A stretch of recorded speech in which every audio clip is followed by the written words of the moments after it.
తిరుపతి జిల్లా నాయుడుపేటలో జరిగిన మేమంతా సిద్ధం మహాసభను విజయవంతం చేసిన వైసీపీ శ్రేణులకు ఎమ్మెల్యే కిలివేటి సంజీవయ్య అభినందనలు తెలిపారు. చంద్రబాబు నాయుడు నాయుడుపేటలో జరిపిన సభను ప్రజలు వ్యతిరేకించారని ఎమ్మెల్యే ఆరోపించారు. మేమంతా సిద్ధం సభకు ప్రజలు లక్షలకు పైగా వచ్చి సీఎంపై తమ అభిమానాన్ని చాటుకున్నారని ఎమ్మెల్యే వివరించారు. పెన్షన్ను వాలంటీర్లు పంపిణీ చేయకుండా చంద్రబాబు అడ్డుకొని అనేక మంది ప్రాణాలు కోల్పోవడానికి కారకుడయ్యాడని విమర్శించారు. పేదలకు మంచి చేసే జగన్మోహన్ రెడ్డిని రాష్ట్రానికి మరోసారి సీఎంగా చేసుకోవాలని ప్రజలను ఎమ్మెల్యే విజ్ఞప్తి చేశారు.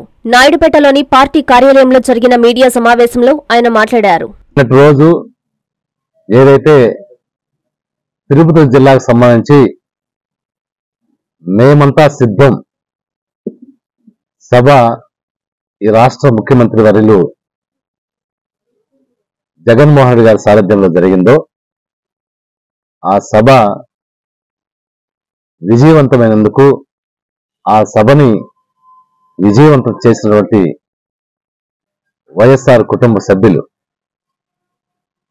వైఎస్ఆర్ కాంగ్రెస్ పార్టీ నాయకులైతేనేమి, కార్యకర్తలైతేనేమి, అభిమానులైతేనేమి, ముఖ్యంగా వైఎస్ఆర్ కాంగ్రెస్ పార్టీ నాయకులు అందరూ చిన్న నుంచి పెద్ద ప్రతి ఒక్కరూ వారి వారి ప్రయత్నం చేస్తూ ఆ సభని గ్రాండ్ సక్సెస్ చేసినందుకు మరి ఆ సభలో పాల్గొన్నటువంటి వైఎస్ఆర్ కాంగ్రెస్ పార్టీ అభిమానులందరికీ కూడా పేరు పేరున నమస్కారాలు తెలియజేస్తూ, జగన్మోహన్ రెడ్డి గారి ప్రసంగం చాలా ఉత్తేజభరితంగా ప్రజలకి ఏం చేశారో అవన్నీ కూడా స్పష్టంగా చెప్పడం జరిగింది. చంద్రబాబు నాయుడు గారు ఎంత దుర్మార్గంగా ఈ ప్రజా పాలనకి అడ్డు తగలుతున్నాడు కూడా చెప్పడం జరిగింది. ముఖ్యంగా వాలంటీర్స్ ని మరి ఎలక్షన్ కమిషన్ కి రిపోర్ట్ చేసి వాళ్ళ యొక్క అనుచరుడు చంద్రబాబు నాయుడు గారు దుర్బుద్ధితో చంద్రబాబు నాయుడు గారు నిమ్మగడ్డ రమేష్ అనే వ్యక్తి ద్వారా మరి ఎలక్షన్ కమిషన్ కి రిపోర్ట్ చేయించి పెన్షన్ని వాలంటీర్స్ ఇవ్వకూడదని పెట్టారు. మరి 3 తారీఖు వరకు ఇవ్వలేదు. అది కూడా మళ్ళీ అధికారులు చెప్తే అందరూ ఆఫీసర్ కాడికి రమ్మన్నారు. ఆఫీసర్ కాడికి వెళ్తే నిలబడి క్యూలో సొమ్మసిల్లి పడి కుప్పగూలిపోతే ఉటావటిని హాస్పిటల్ తీసుకెళ్తే హాస్పిటల్ పోయేలోకి చనిపోయినారు. ఈ దుర్మార్గం చంద్రబాబు నాయుడు వల్లే జరిగింది. దీనికి మూల్యం చంద్రబాబు జవాబు చెప్పాలి.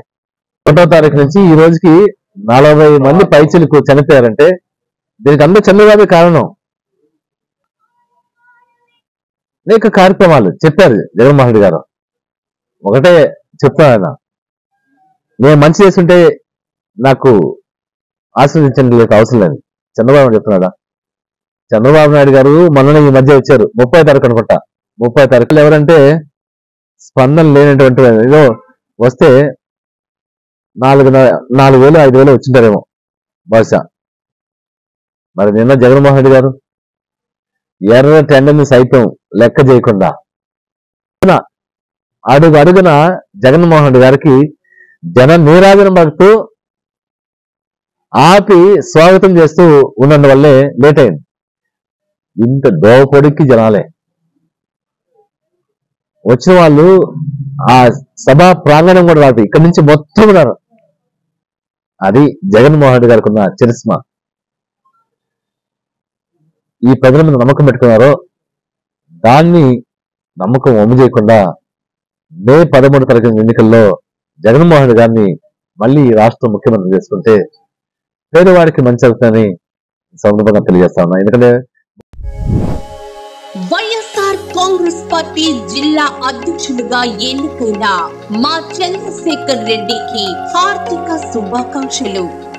మంచి మనిషి, సౌమ్యుడు, అందరికీ అన్ని వేళలా అందుబాటులో ఉండే ఎమ్మెల్సీ పర్వతరెడ్డి చంద్రశేఖర్ రెడ్డి గారిని వైఎస్ఆర్ కాంగ్రెస్ పార్టీ నెల్లూరు జిల్లా అధ్యక్షులుగా నియమించిన సందర్భంగా మా హృదయపూర్వక శుభాకాంక్షలు.